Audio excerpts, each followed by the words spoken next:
Welcome back, ladies and gentlemen, to LCK Spring 2020. I'm Atlas, joined by LS and DragonX, leading 1-0 against DAMWON so far in this best-of-5 series for the right to face off against T1 in round 2 of the playoffs, and then Gen G waiting in the final to see who's going to get there. DRX looking pretty good in game number 1, even if the draft didn't necessarily lend itself to that. Yeah, I mean, DRX, they came out with a draft that has a lot of variance and it needs to get ahead. And we said that, right? They had a lot of responsibility on them. Now, they're known for lane kingdoming, which is why the Sejuani pick a little bit out of place. Player of the game goes over to Def. But remember, I just said on Twitter in between the games, if DAMWON couldn't win with this kind of a draft edge, I don't think they're going to be able to win at all. Especially because coming into game number 2, DRX on red side, even though that color hasn't been super favorable to them at some points, I still think that they're going to be the ones finding edges, and that could drive them to 2-0 in the series. And you have to wonder what that would do to DAMWON's mental state. And we have to remember as well, so far in the playoffs, DAMWON haven't won on blue side, ever. I mean, there is a sample size of 3 games. However, still, their red side victories are what brought them here. And I love low sample size stats, so I'm just going for it anyway. As if we have a look at their regular season stats, it is a little bit of a different story. DAMWON very even when it comes to blue and red. There's my so 7 out of 9 is going to be the vote here as the observers. A couple of Chovies in there. As even if we had have both gone for the Chovy votes, LS, he wouldn't have got it. As the Korean casters are there with their brains switched on. Nice. Nice. Well, we're going to have to see what game 2 has in store for us. I already voted for player of the game. It's actually Chovy for game number 2. I'm going to make sure to set the record straight. I mean, he still has to win the majority of player of the games, right? And so DRX theoretically going to win going to win 3.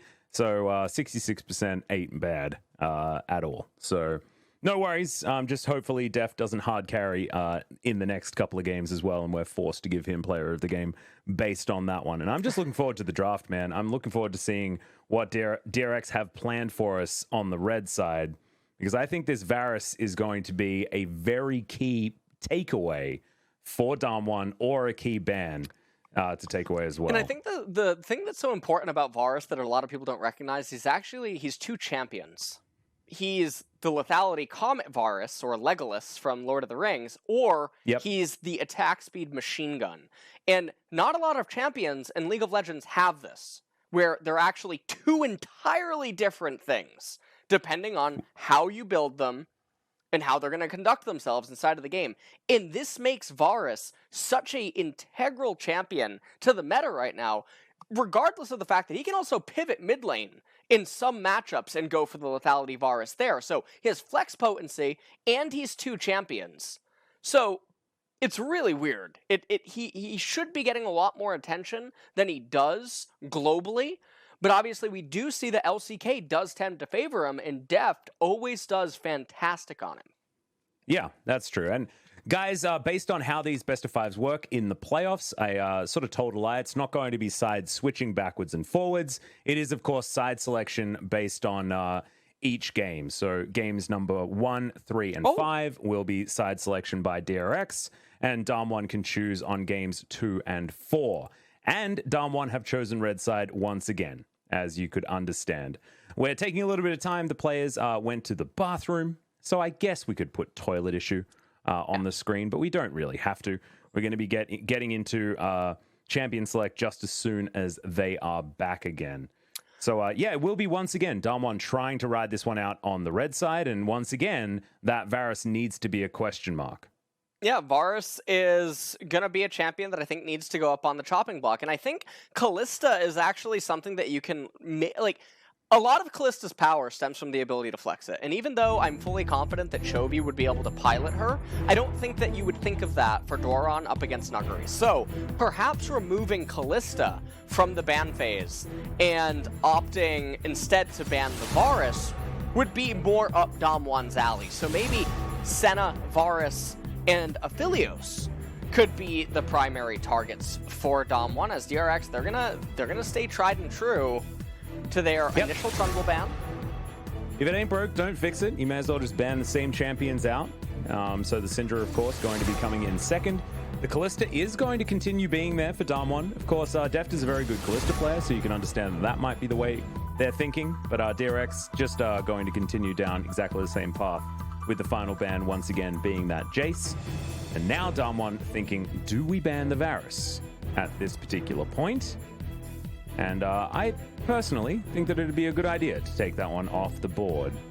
7 seconds to go. See where their heads are at. As you can see, DAMWON are thinking about this for as long as possible. But once again, it's going to be the Thresh. So DAMWON thinking like it was more of how they played the game rather than the draft phase or anything like that, which I guess, LS, you'd agree with. I would agree with that. I just don't know how comfortable I do feel, though, because remember, DAMWON, they were in a winning game state before that avalanche happened. And it was from there that they never brought it back, but then the post mid-tier 3 turret attack by DragonX, DAMWON chased them throughout the map and then got clapped one more time. So DAMWON may be a glutton for punishment, or maybe acknowledging, hey, if we tighten up, this is probably going to be favorable. Could we see a North American League of Legends Championship Series salty run back here in the LCK? I really hope so. I actually think that they could pick all the same champions and then don't flex the set into the jungle and instead allow Noguri to try and pilot it and have a bit more of an impact with the extra gold that you will get. The slight pivot here from DAMWON is that Zoe is going to be locked in second. I'm pretty sure it wasn't locked in second this early on. No, it was. This is exactly the same. Here we go. Let's get the salty run back. All right. And so what has to come in next? It has to be the LeBlanc, right? Yeah. Yeah. Here it is. We are straight up salty run backing. It's just happening again. Oh. I wonder if this is insanity or genius on DAMWON's side. Because, you know, doing the same thing and expecting different results, isn't that like the definition of insanity? Yep. Yeah. Well, maybe this is where things are going to change, as it has to be Ezreal. Oh, God. Let's get it. Let's get the salty run back. Okay, so maybe something like a Gangplank is going to be banned here on DRX's side, because you can imagine, like, now, both of these teams are playing with the ability to look into the future. Maybe they ban Karma and still go with a Enchanter or a Mage support to pair with the Ezreal. I mean, I really doubt that we'll see a true salty run back. I think that would be... so far, true salty run back. So far it is true salty run back, as Aatrox is banned away. And the thing that's a little bit bizarre is that Aatrox, I mean, you have Set already that's able to just go up there inside of the top lane. So Noguri should actually be fine if Doran would go for that. Olaf now banned away. Morgana going to be banned away next. Stop. And then the Nautilus to follow up on the side of DRX. And then surprisingly, Yuumi is going to be locked in here by DAMWON in the first pick of the second round. And very surprisingly, DRX are going to lock away the Karma. Nope, salty runback has been discontinued, as there is the Renekton ban. And it looks like Noguri does want to play the set top lane, judging by that one. Given that this is happening, I do wonder if now this means that we get jungle R4. And again, if you're a viewer tuning in, what does R4 mean? It means red side fourth pick. So it's just an easy way to talk about the draft phase and the order. As, okay, Nautilus was banned away by DRX. Will DAMWON go with jungle R4 here? And they will. It's going to be the Sylas. Yeah. Still flexible, I guess, between Noguri and Canyon is the Sylas and the set, so they might be able to judge that one based on what matchups they're going to get. As we do have the Karma here, despite the Morgana being left available. It might be that DRX just go for the same composition all over again. That being said, Doran might want to pick something else topside, because now there is a Sylas as well on this map, with the opportunity of DAMWON picking up the Gangplank in response if they would like to. But I mean, nothing's stopping DragonX from just picking the same comp, because it worked last time. I mean, why not just do it again? Well, this is definitely going to be interesting. I think DRX would actually benefit quite a bit from mixing it up here as, okay, it's going to be Kennen. So that is probably going to be, I imagine that'll actually be AD Kennen, which I don't know how I feel about that. Because if it's AP Kennen, you already know that there's going to be so much magic resistance. And it seems like DragonX really just not respecting DAMWON as... What? Was that going to be support set, perhaps? Is it support set here on the bottom side of the map as Canyon's going to lock away Lee Sin? Okay. That's a choice you can make. Sorry. I'm a bit allergic to the... the pig that DAMWON just locked in on R5. They had everything going for them. Yeah. Oh man. No, well, this was their wild card. It's like, and if that we will trump you with the 0-12 Lee Sin. The thing here is, if that was just an Ornn and Sylas went into the jungle and you play the same early game once again with setup and top lane, you get magic resistance on every champion, and then you have the ornaments and you have a defensive Ornn ultimate against DRX's team composition, I don't know what the hell DragonX would ever hope to do in the mid game. I really have no clue. But now DAMWON, in between games, they decided, you know what? I want to have a little bit of more early game pressure. That wasn't the problem last game. In fact, that could lead to a lot more volatility.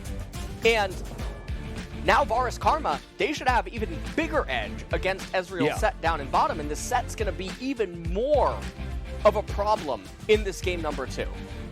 Yeah, going to be absolutely anemic. And it's not like Lee Sin is going to crush Sejuani before she's strong as well.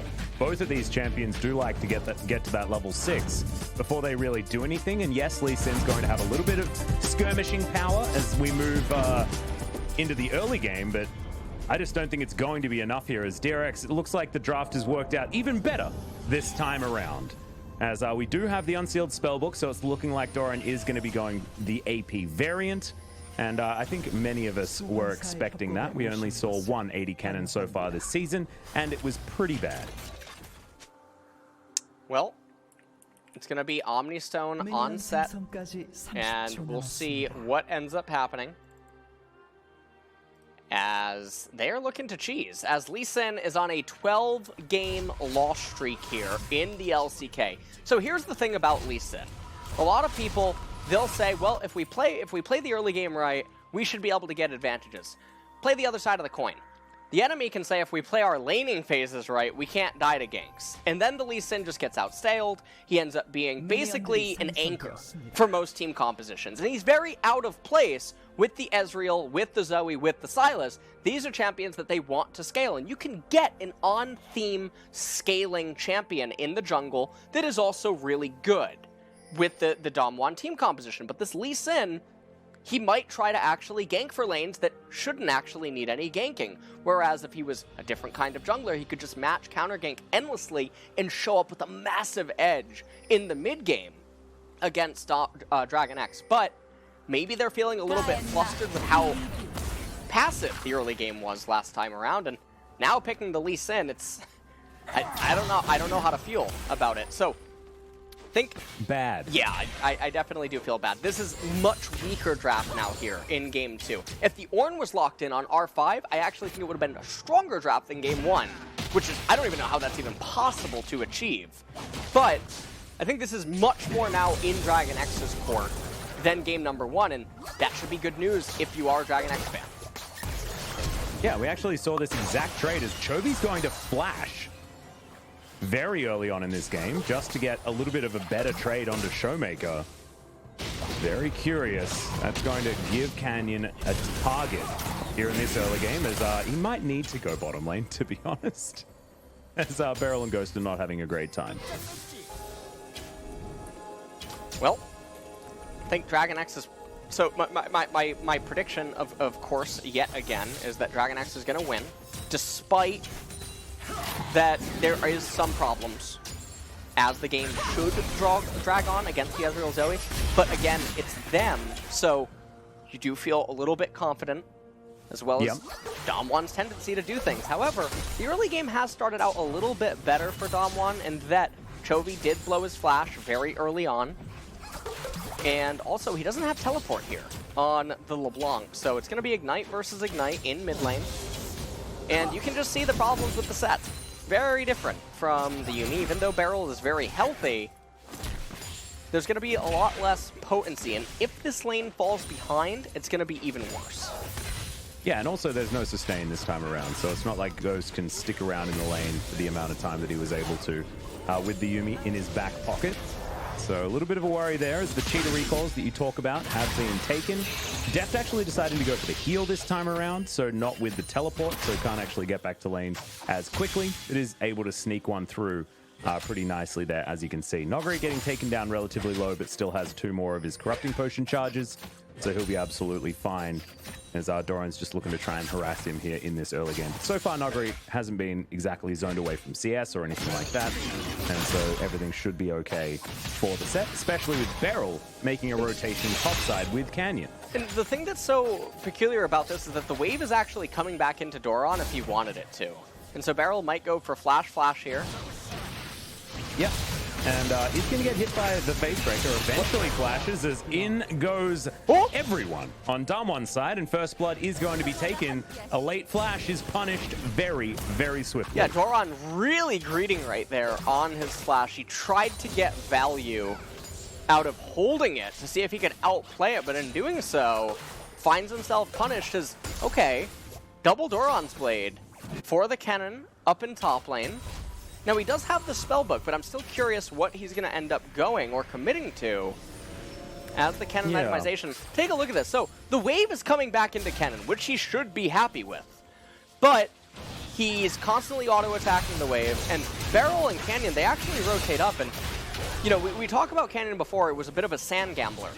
And this time around, their rotation ends up being rewarded, and they find themselves with a little bit of an edge. They get the first blood on the set, who now has also picked up boots, so he's going to be able to get Predator available to him, and the early game is probably going to be very stagnant once again. We'll see whether that works out for DRX or whether it works out for DAMWON here, because we don't have, you know, the Ornn that's going to be skewing things or anything like that.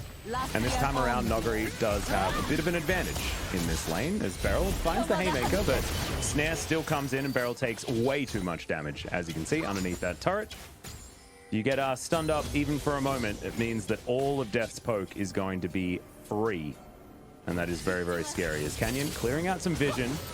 W lands there from Ghost, but it's all about just pressuring Beryl. Has to use the Haymaker defensively to avoid dying to the Q of Deft. Canyon moving on over here, as you can see. Inspire Shield coming in. He puts down the ward, but a control ward already there for DAMWON. So going to deny that. Pyoshik going to move up towards the top side. Nogri does still have flash available as he gets himself out of the way. That is the ulti stolen here by Nogri, but doesn't actually have to use it just yet. They get the flash and they move on out. And now this is going to be DAMWON picking up the Ocean Dragon here. That's going to be the first one going over to them. That's also going to buy them a lot of time, even if they would fall behind in later stages of the game, because it's going to be it's going to be another 5.5-minute block that DragonX would have to wait to capture a soul, unless they just steal it. Yeah, they just steal it with a Varus Q, as now Beryl's in trouble as well. 2-man face breaker. That's a fantastic exhaust onto Ghost, who has to get himself out of there. And again, DRX have found the moment in the early game, and Carrier just going 1 versus 1, still trying to find Ghost after he collects his flash. And Ghost can't wait under that turret because he is 1 piercing arrow away from dead as Showmaker throws out the flash. He has to land this paddle star, or does he? As he does have Ignite available to him. The Electrocute also going to help out as now Deft lands the Chains of Corruption. Pyoshik is here as well. Only level 5 as he flashes over to try and find this Zoe. That flash is going to be collected as now Chovy flashing on forward finds the Ignite as Beryl. I don't think he's going to be able to find any of the Dark Harvest stacks here, as it looks like he might just be one himself as double kill comes in for Chovy. 4-2 here in this early game. And this is it once again, Atlas. It was so stable, and the game didn't need to have this happen, but DragonX, they pounce like lions on DAMWON's mistakes, And then it just keeps happening. It just keeps falling apart. And now they find themselves down about 1,000 gold. They're going to now make a rotation for the Rift Herald. They're going to pull some of their laners over to do it. And you can see Defty's just running back down to bot lane. And so everyone watching, just pay attention to the shared XP as well as the amount of waves that Varus gets. There's already 3 waves waiting for Varus down in bot. That's already invalidating the Herald Gold and the XP that Ghost and Beryl are now missing out on. And the Varus, he's going to get a 4th wave down there in bot lane. He's going to get turret plates. Talked about this even on the LCS broadcast yesterday. Cloud9 versus FlyQuest. Teams do this a lot. They're going to get the top tier 1 turret. And all of those turret plates. Doran's going to try to live here. Oh, Canyon misses the flash Q, and Pyosik does have ultimate available to him, and the turnaround just looks too easy. Beryl puts his face in it and is not going to be able to break the faces of DRX here. It's 2 kills. It looks like some tilt, but True Shot Barrage might be able to answer something back. Chovy able to distort over this wall as the bubble does land, and Chovy's forced to go back to that original distortion.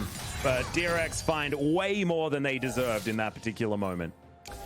Well, DRX are really happy with everything that's going on in this game. 2,500 gold lead, 3 kills on Chovy. And that's not someone that you want to have all the gold. Very akin to Death. Oh, yeah. One of the scariest players in the world with an advantage.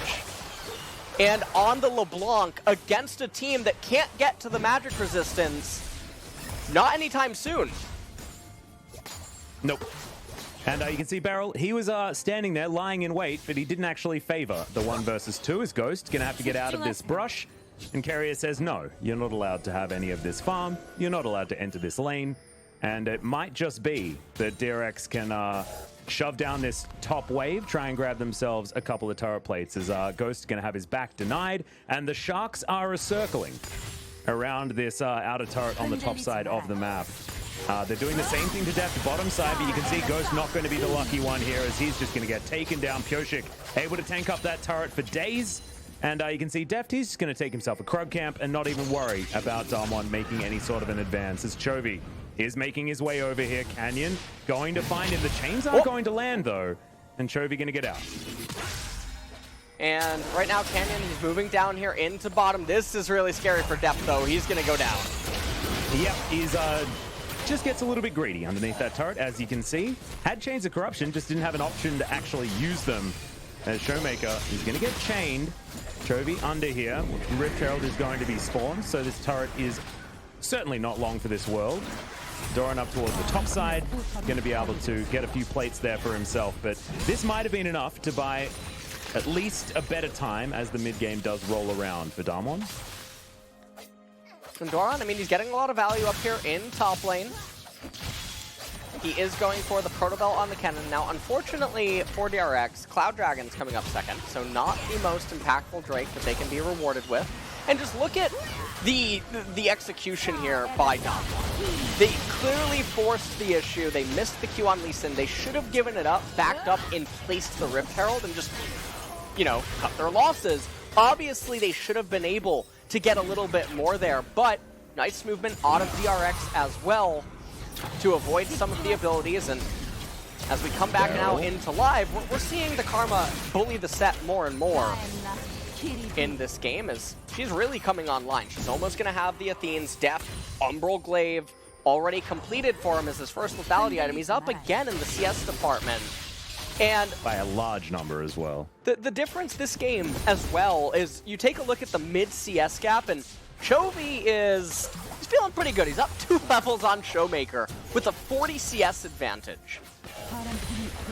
And this is also, once again, Chovy picking LeBlanc into Zoe, which is historically a decent matchup for the Zoe, and even doing it better than in game number 1. I mean, he was very close to picking up the MVP for himself, in my personal opinion, after game 1, is now getting chased out, Beryl with the Predator available, but Distortion's one hell of an ability, and that's going to get the LeBlanc out of there. This game feels like it's transitioned from game number 1 being all about Death to being all about Chovy, as Doran's going to turn around this little engagement very comfortably. There's the exhaust onto Noguri, and he's going to have to flash. The follow flash comes in. Stun onto Doran, though, does deny it as the chains come down. But the Q is going to be good, and Doran's going to pick up that kill as Canyon going to get snared by Keria. And that's just the support telling the jungler that he can't go into a lane, and the jungler having to listen.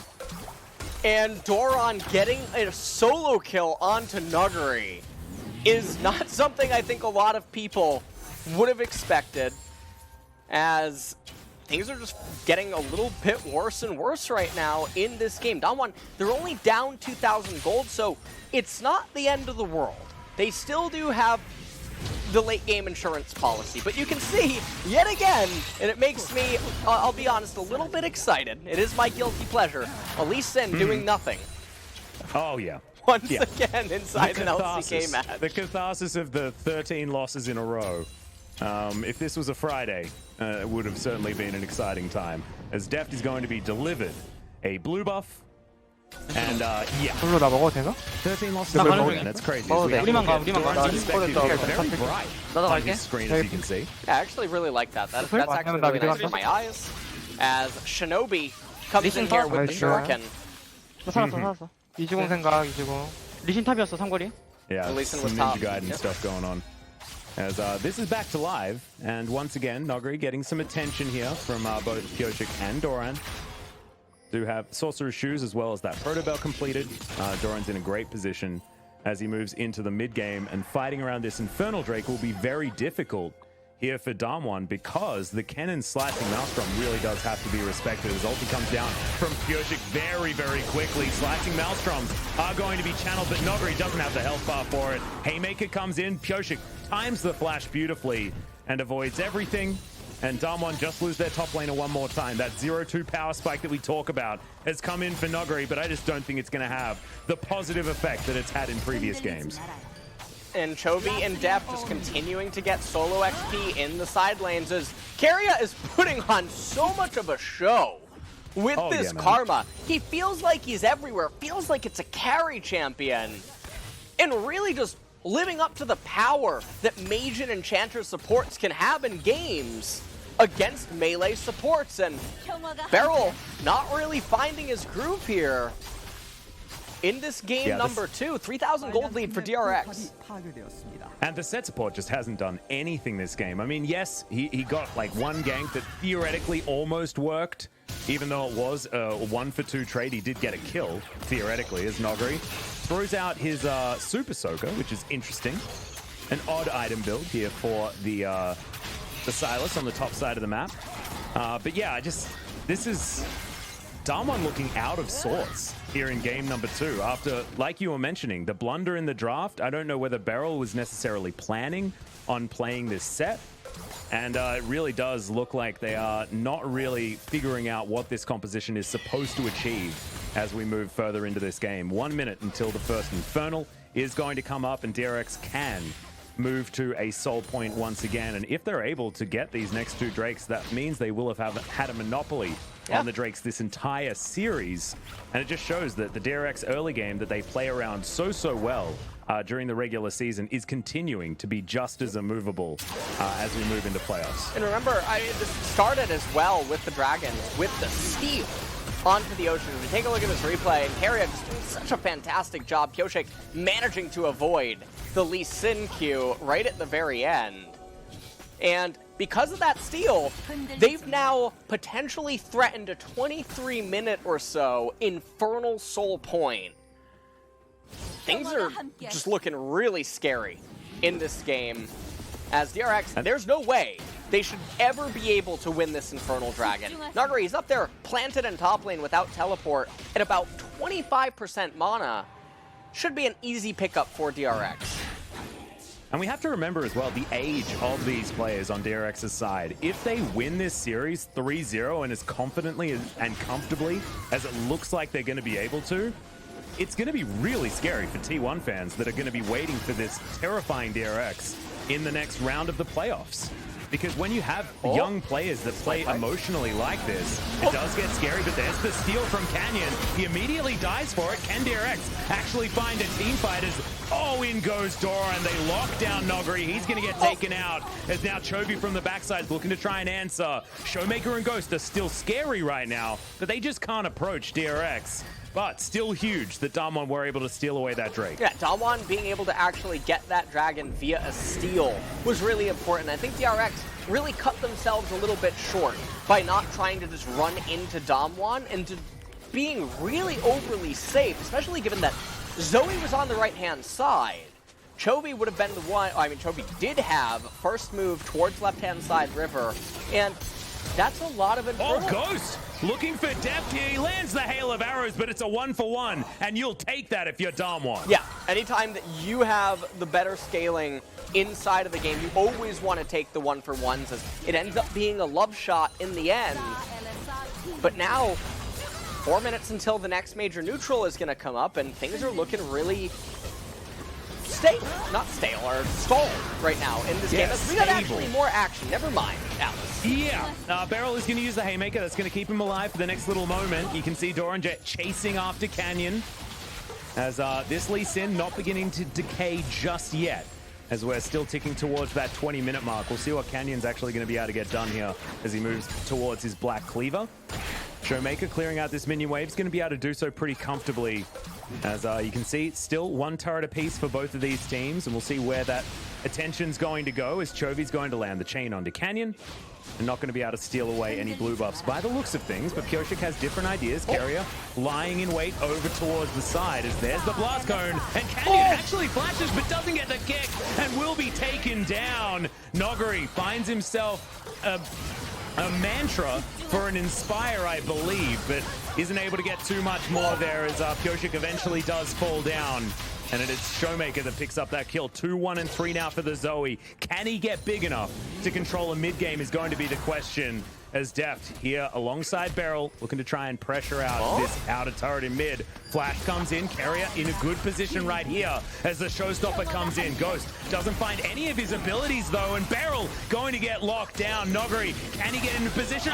The piercing arrow doesn't land from Deft, and Beryl is going to be spared. Deft falling down. This might be the opportunity that DAMWON were looking for. Yeah, and so Deft, he's pushing, trying to get the mid-tier 1 turret, and you can see he's poking a Set that is actually pretty comfortable underneath that turret because of Set's region. There should be no way that he would ever kill him, and Beryl capitalizes on the opportunity as we go back in time a little bit for the Infernal Dragon. So this was what was so surprising. Doran, I believe in this replay, he has Flash available. He has Slicing Maelstrom. Chovy was on the right-hand side. I really thought they would just run headfirst into DAMWON and take the trade and let the Varus and LeBlanc clean up.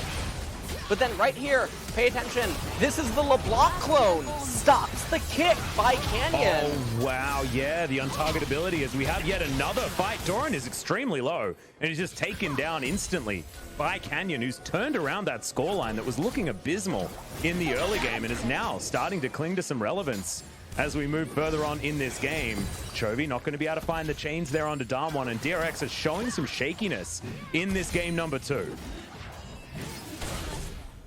Well, 1 minute until the Infernal Dragon comes up, and you can see the Silas trying to get towards that Banshee's Veil. Already has the Merc Treads. He'll be extremely tanky against everyone. And this time around, Ezreal is at 2.5 items, and Varus only at 2.5 himself. So it is very different from last game when Varus was at 4 items to Ezreal's 2. Yeah.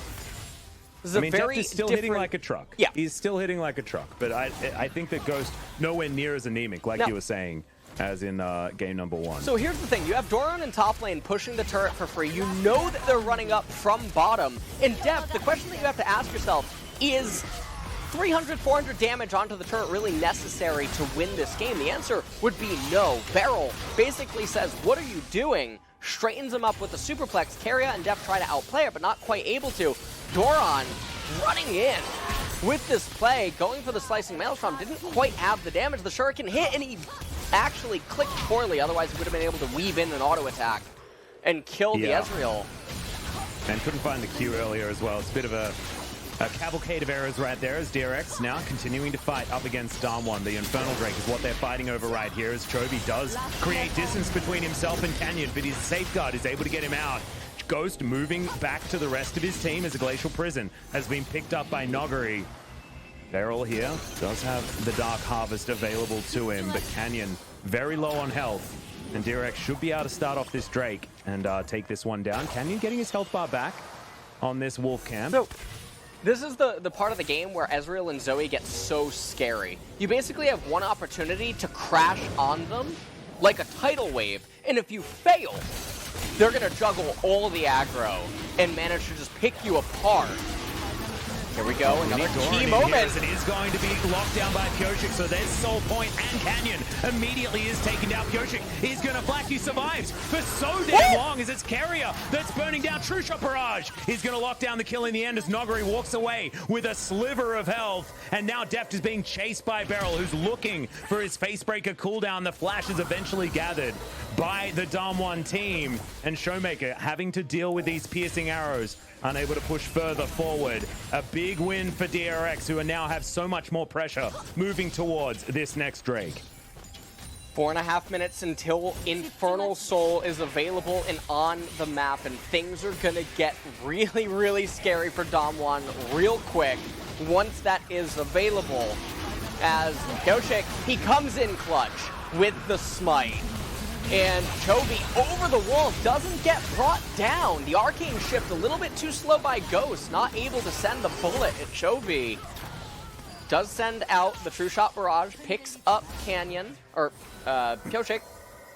And then right here, Deft. This was another one of those flashes where he saw the hitbox and then flashed. And so a little bit off, respecting these set face breakers. And so he will not have flash available for the next fight. It's only a 4,000 gold lead right now for DRX, and the game is really even. So take that what you will, and a lot of it stems from the fact that DAMWON, they're itemized very well. You can see the MR coming in on all of the champions, and this puts all the weight onto the Varus, who's only at 3 items this time around. This time last game, he was going on to 5. Yeah, he was looking for that next one at this point in time as Noggery going to have his Banshee's Veil cracked, but Pyosik going to make his way out of there immediately. The Abscond not going to land onto Doran. That probably would have spelt his life, to be honest. But luckily for him, he is going to get out of there. Stopwatch now complete for Doran as well, as Chovy just wandering around the enemy jungle, seeing whether anyone is out of position. As Doran going to protect this outer turret top lane for the moment. Will be able to do so. Grabs that Q and clears up the last remaining minion. 5,000 gold, a little bit more than that is going to be the lead here for DRX, so it has extended. We'll see whether it's extended enough and whether DAMWON are going to be able to get all of that money that is sitting on Chovy right now. 1,000 gold of the spoils if they ever are able to lock down this LeBlanc, who does not have a Banshee's Veil completed yet or any stopwatches or anything like that to really help mitigate that aggression. And right now, we're just going to be playing ping pong for about 2 minutes, waiting on more items to come in until that very key Infernal Soul. And if DragonX gets that, I think that there's going to be little hope for DAMWON outside of the Zoe. She's the only one with all of her 200 years in 0.25 seconds that would still be able to maybe turn the tides and get a pick-off. Yeah, and Showmaker has been able to hit some of the key bubbles in these fights. He has found his eye in this particular game. Whether it's going to be enough to actually turn this one around is going to be yet another story, but so far, things have worked out better for DAMWON in game number 2, despite the fact that they are behind. 1.5 minutes until this Infernal Drake, and this is going to be the real test for DAMWON. Can they stop this one and buy themselves yet more time to try and scale further into this game with their Ezreal and Zoe, and allow them to be even more of a nuisance as we move towards even subsequent Drakes? Well, 1 minute until that Infernal does come up. Void Staff on Chovy. Oh, it's scary, man. So, Hex Drinker, QSS, the MR stack, it is coming out on the side of DAMWON. Banshee's Veil on the Silas. And you can see Lee Song gonna end up getting a Hex Drinker for himself. Zoe probably going to end up picking up Banshee's Veil as her next item, but I don't think she's going to have it by this team fight. So this is what it's all going to come down to, Atlas. If DAMWON win this Infernal Dragon fight and get the dragon, I think it's going to be pretty impossible for DragonX to come back. Well, Canyon's just going to pop. Chovy is going to ignite him. The last tick is going to tick down, pick up that kill. Cool guys, don't look at explosions. Chovy calculated that absolutely stunningly. And yeah, Canyon didn't even have an opportunity to use his kick. So now no jungler for the Infernal Drake fight in 15 seconds time. And Doran has minions knocking on inhibitor turrets on the top side. I have no idea what just happened right there, Atlas. As Canyon really overestimated his ability to do something to LeBlanc there, and LeBlanc would be the one with autonomy over the whole situation, given that Chovy has the flash, Chovy has distortion. The ball is not in least. Okay, Dragon's he's got a stopwatch. He's going to be able to use it as Nogre's going to get taken down. Beryl into the backline with the Showstopper, finds himself a stun, but Showmaker has to get out of there. Beryl unable to lock down the kill onto Doran in the end, who is kept alive by Deft's heal. And now DRX looking to press forward towards this inner turret. Canyon has respawned, but is he just more walking gold? As DRX, they don't really feel like taking an Infernal Drake. They want to take a Baron. What is going on? Infernal Soul is any soul is more valuable than Baron. The hierarchy is Elder, Soul, then Baron. That is always the order, no matter what. Take it away. It is going to be taken. According to DRX, they thought that Baron was going to be more important. And yeah, I agree with you, personally. Not sure whether I would have done that. Probably would have left a couple of people to take down the Drake before heading over to a Baron and then locking that one down as well, which they probably could have done. With the Infernal Soul, I'll talk about it right after this replay. So Chovy, on the right-hand side, distorts away and then tells Canyon really quickly to straighten up with the last tick of the Ignite, getting himself the kill, and that should have just been the Infernal, Atlas. This is one of the biggest blunders I've ever seen, and we've actually seen it a lot. Too many teams in 2020 have just turned off their brain and immediately gone over to the Baron instead of just getting the Soul. The Soul is worth more stats than the Baron would give you. It is worth so much value and power, and there's no conceivable world where you lose a Baron dance with that Soul backing you up. Well, I mean, now DRX do have that Baron. They're using it to push up, so they're at least extending their gold advantage. And it's not like they gave away a soul by allowing DAMWON to take it. Yes, 2 stacks of Infernal is not ideal, but maybe you can understand the thinking here by DragonX. I agree with you, though. I don't think it's really a good idea. It's like, I don't know, it reminds me of that episode of Family Guy, where it's like, you could have the boat, just straight up the boat, or you could have a mystery box that may contain a boat, you know? As Chovy diving on in. Pyoshik getting tagged by a Q, but it looks like the base going to be broken in a couple of places right here. And Chovy's continuing to look for this poke damage. This LeBlanc is terrifying right now as Showmaker taken down to half health. Deft also has to be respected as the ulti comes in from Pyoshik, but in goes Beryl into the backline, lands a 3-man Facebreaker before going down, but the rest of his team unable to actually respond as Ghost gets himself out of the way. The Ignite continuing to tick down, and Deft tanking the turret forever, but he is going to survive. Grabs the kill onto Ghost as well, as now DAMWON looking to try and put up their last stand. Chovy, he's one distortion away from a triple kill is what it feels like right here, especially with those piercing arrows landing. The portal jump's going to be good, not quite good enough, as Showmaker's still going to be taken down, and this, my friend LS, is going to be the end of game number 2, and DRX will move to match point. They don't need the Infernal Soul. They, in fact, don't want Infernal Soul. It's going to make the game too easy for them, as there pops the Lee Sin, and the Nexus short to follow. 23-11 here at 32 minutes, and DragonX do move to match point. And so they're going to go up 2-0 in the series here, and I don't know how you're feeling right now. If you are DAMWON, they managed to end the game through that 1 Baron duration, which I think is very surprising. that did end up happening. Everything sort of collapsed. And no matter how you look at it, though, DragonX managed to find a lead in the early game yet again because DAMWON were a little bit overeager to try to force some issues. And that gave DragonX the openings that they needed to take advantage of the opportunities presented to them. And then in the mid-game, they rolled the Infernal Dragon. They ended up losing the initial one, but then winning the fight at the second one. And then a lot of chaos ended up unfolding. Yeah. And it all just kept favoring DragonX. They just look like they're playing on basically an entirely different tier here today. And also there's like the really interesting decision to take the Baron ended up working out very well for DragonX. I mean, I know that we don't necessarily have the other side of the coin to demonstrate, but it meant that they avoided a Baron fight that may have ensued after that Infernal Drake went down, and instead they were able to make the minions an immovable force that came down on the Nexus turrets, and ultimately that was the end of the game before anything else really happened. So I don't know, man. It's really interesting thinking about what that thought process was, and it seemed to work out for DragonX despite it theoretically being the worst macro decision at that point in time.